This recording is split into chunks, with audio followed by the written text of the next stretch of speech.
हायवेवरती highway पूर्ण बंद केलेला आहे. त्याचं कारण म्हणजे ही बघा, ही सळी आहे, ही एवढी मोठी सळी, ही कमीत कमी 20-25 किलोची ही सळी आहे.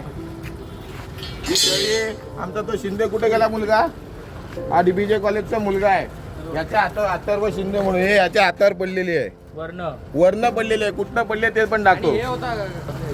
आणि हा 2 व्हीलरवरचा माणूस आहे, याच्या हातावरती पडलेले आहे. कंपनीचा एकही अधिकारी 1 तास होऊन गेला, अजून आले नाही. कुठं आहे तो कंपनीवाला? इकडे. त्याला आम्ही अर्धा तास झाला फोन करून सांगतोय, अजून कोणी आलेलं नाही. त्यामुळे हायवे बंद आहे. कृपया गैरसोय होत असेल तर तुम्ही त्याचा राग म्हणून घेऊ नका. हे माणूस तुमच्या पण घरातल्या डोक्यात अशी सळी पडेल तर कोणी येणार नाही. आज शिवसेना म्हणून आम्ही यांना जाब विचारल्याशिवाय, कंपनीचे अधिकारी इकडे आल्याशिवाय आम्ही हा रस्ता हायवेवरनं आम्ही उठणार नाही. आम्ही स्वतः आमच्या अंगावरनं गाड्या गेल्या तरी चालतील. जय हिंद, जय महाराष्ट्र, धन्यवाद.